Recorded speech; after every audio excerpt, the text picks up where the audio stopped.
痛恨のミスを犯してしまいました。撮影した動画に音声が確認したら入ってなかったので、アフレコで入れていこうと思います。納車から帰宅して、夕方ですね、少し日が落ち着いてから車両の方ですね、じっくり見たくてジャッキアップの方をしました。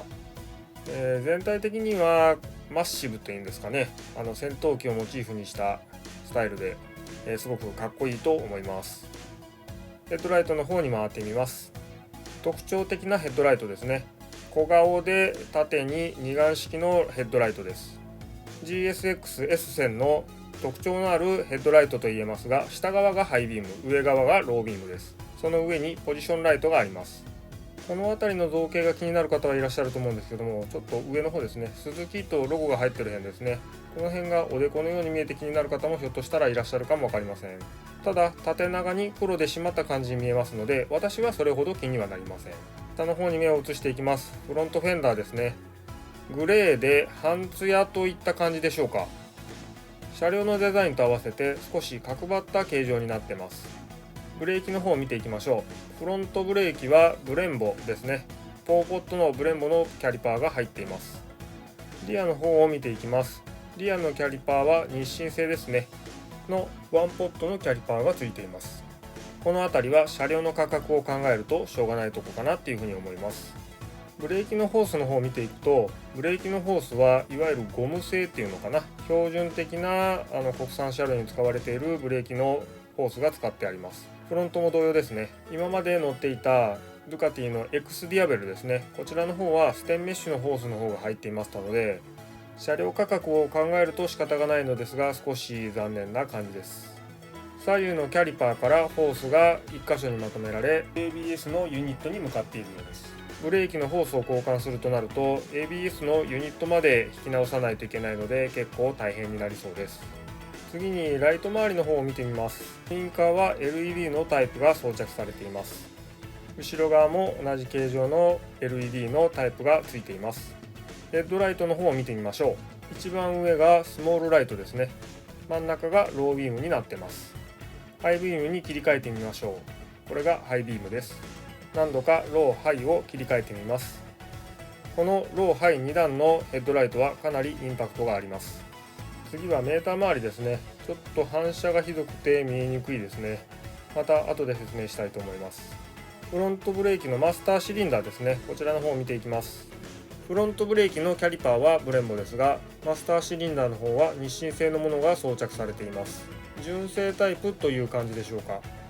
シリンダーの方ですね、横方向に押す動作で油圧を発生させます。グロムの方をちょっと見てみます。私がサーキットに持って行っているグロムのブレーキなんですが、アデリンというラジアルマスター型のシリンダーに交換しています。こちらの方が操作性がいいというふうに言われているようです。詳細の方は他にいろいろ動画も上がっていると思うので、そちらの方をご覧ください。X ディアベルの方にはこれと同じラジアルマスターの方ですね、ブレンボ製のものがついていました。この辺りから来る制動力の差か、少し握った時にですね、ブレーキが効きにくい感じがあったんですが、ちょっとこの辺が、気になっているところです。ただ購入したばかりでまだそれほどブレーキの方も使っていませんので、当たりがついてない状態でのことなので、まだはっきりとしたことは言えません。次にフレームの方を見ていきます。フレームの方はモデルチェンジ前のものと同じで、多少改善等されているかもしれませんが、カタナ等と一緒だと思います。この辺りが気になる方もいらっしゃると思うので、少しじっくり見てみましょう。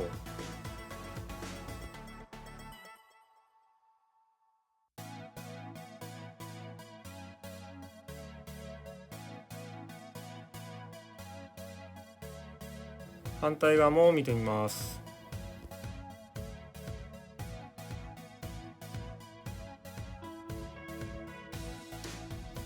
私はこのフレームのが他の車両とどのように違うのかとかっていうのはわからないので、少しゆっくりめに移しておきます。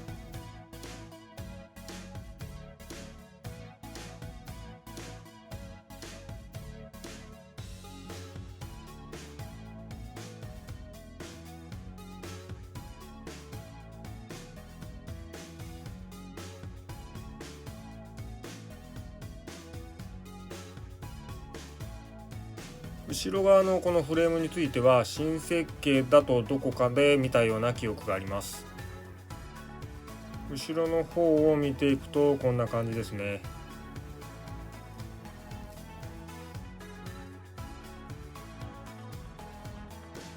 タイヤの方を見るとダンロップ製のスポーツマックスロードスポーツ2っていうタイヤの方がついています。スズキのホームページで見るとこのタイヤは GSX1000 に専用設計として与えられたタイヤのようです。タイヤの空気圧なんですが、標準ではフロントが 2.5kg リアが 2.9kg で1名乗車でも2名乗車でも同じタイヤの空気圧のようです。そのままショックアブソーバーの方を見ていきます。プリロードが調整できるタイプのショックアブソーバーですね。下の方を見ていくとちょっと分かりにくいんですが、ちょっとピントが合ってませんが指で指しているところですね。伸び側の減衰力の調整ができるダイヤルがついています。次はフロントショックの方を見ていきます。フロントショックの方はプリロードの調整、伸び側、圧側の減衰力の調整ができる構造になっています。説明書の方を見ると左右同じダイヤル位置で調整をするようにと指示がしてありました。上側がプリロードと伸び側の減衰力調整ができる、下の方が圧側の減衰力調整ができるようになっています。圧側の調整はダイヤルで調整してゴールドの外側のですねアジャスターベースというのを回さないようにというふうに説明書の方に説明がありました。次にクラッチの方を見ていきます。クラッチの方はワイヤー式になっていて、スズキクラッチアシストシステムというシステムが使用されています。クラッチを握る力を軽減させるシステムのようなんですが、私的には少し重く感じました。エンジン側の方はこんな感じになってます。排気量 1000cc のバイクでワイヤー式というのを考えるとこの重さはかなり軽い方だと思います。双方向のクイックシフトシステムの方がこのユニットで制御されているようです。説明書を確認すると2000回転以上で使用が可能のようです。家に帰ってくるまでの間クイックシフトシステムですね、少し使ってみたんですがまだまだ慣れずにですねクラッチを操作してしまうことがほとんどでした。エンジンの方を見てみるとスズキと書いてあるジェネレーターカバーですかね、こちらの方の色が今回変更になっているようです。ぐるっと回ってハンドルのスイッチの方を少し見ていきます。このスイッチですね、スズキのイージースタートシステムというシステムの方が入っています。上側の方がエンジン切るスイッチ、下側がスタートスイッチになっています。音声が入っていないのでわからないんですが、エンジンですね、一発始動です。ブルーンと回ってすぐエンジンがかかる感じですね。クランキングの時間が短いのにはかなりびっくりしました。次に燃料タンクですね。燃料タンクの方は今ちょっと音が聞こえないんですけども、コツコツと金属音がします。樹脂製のタンクカバーではなく金属製の燃料タンクのようです。もし転倒して燃料タンクを損傷すると少し金額が張りそうな気がします。こちら側も少しじっくりめに見てみましょう。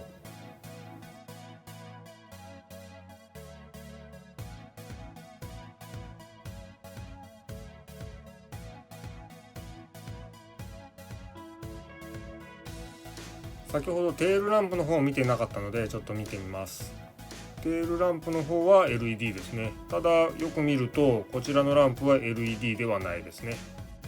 他の電球が全て LED なだけにちょっと残念な感じがします。今ブレーキがかかった状態ですが、これがテールランプの様子です。リアタイヤの上側を見ていきます。フェンダーレスをされる方ですね、後ろの方が気になると思うんですけども、こんな感じになってます。前方はですねつるんとした形でかなり洗いやすそうなんですけども、ナンバーがついているリアフェンダー側ですね、こちらの方はですね裏側にリブがたくさんついていて、ここに泥なんかが挟まるとちょっと洗車をするのがめんどくさそうな感じです。じゃあですねリアシートの方を上げていきます。鍵でですねリアシートを外して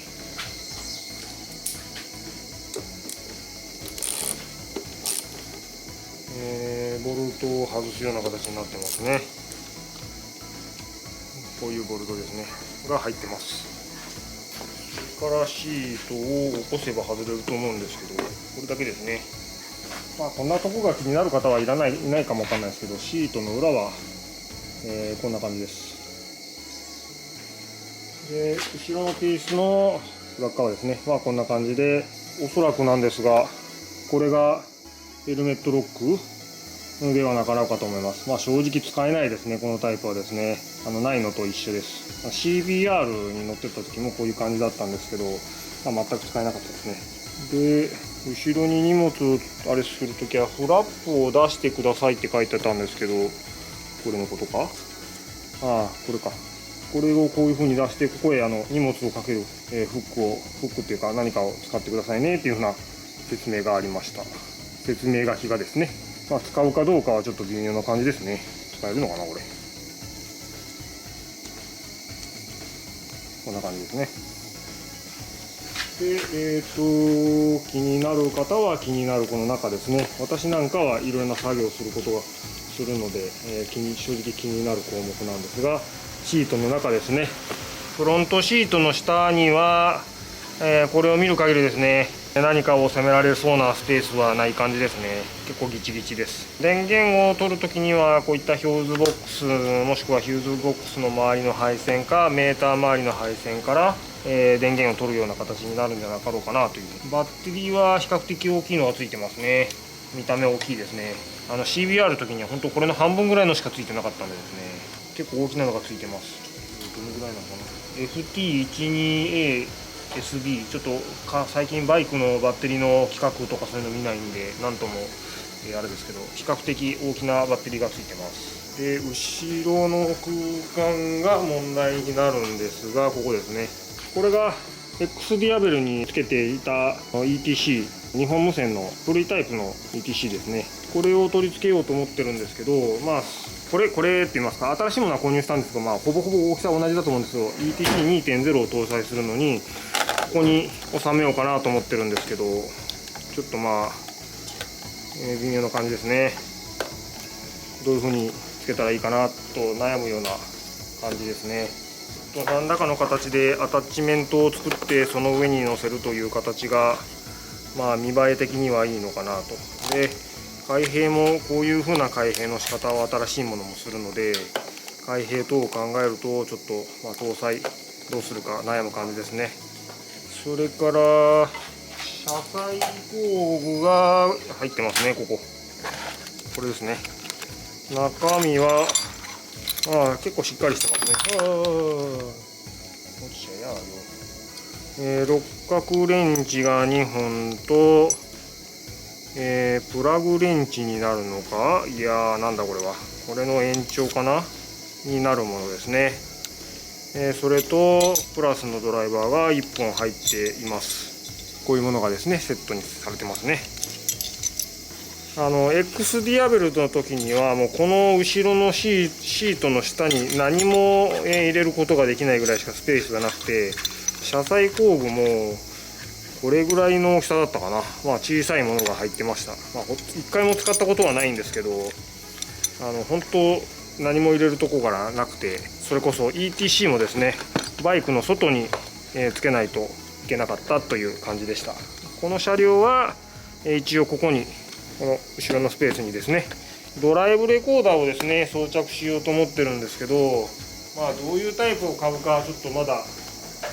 なんですが、今候補に上がってるのはこういう形のドライブレコーダー、中国製だと思うんですが、Amazon でこれグロムにつけようと思って購入したドライブレコーダーなんですが、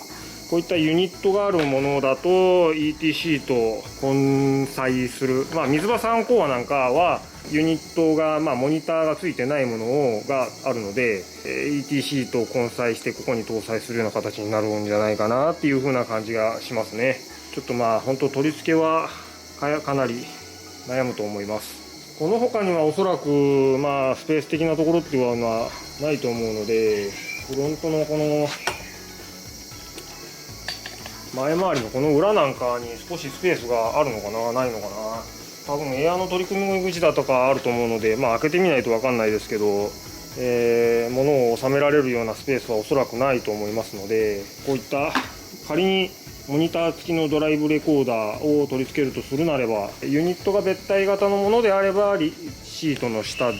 すね。でもしユニットが別体でないこういうモニタータイプのものであれば、こういうところに取り付けるのかなっていう感じですね。こういうところですね。こういうところに取り付けるしかないというふうな形になると思います。ちょっとこれは新しいドラレコを買う予定なんでですね、大きさって言いますか ETC を搭載してみて、またちょっと搭載できるスペースがあるかどうか等々検討してから、購入をしたいと思います。 DIY チャレンジクラブでは、この動画の他にも自分でできることは自分でやりたい DIY の精神で果敢にいろいろなことに挑戦しています。日常生活での困ったを解決する DIY の動画や、自動車・バイクのメンテナンスや自動車にまつわる私の知識を動画にして配信しています。ぜひ他の動画もチャンネル登録いただいて見ていってください。またこの動画を見られて参考になった、面白かったと思われた方のいいねのクリックをよろしくお願いします。今後の動画配信の励みとさせていただきます。今日はご視聴ありがとうございました。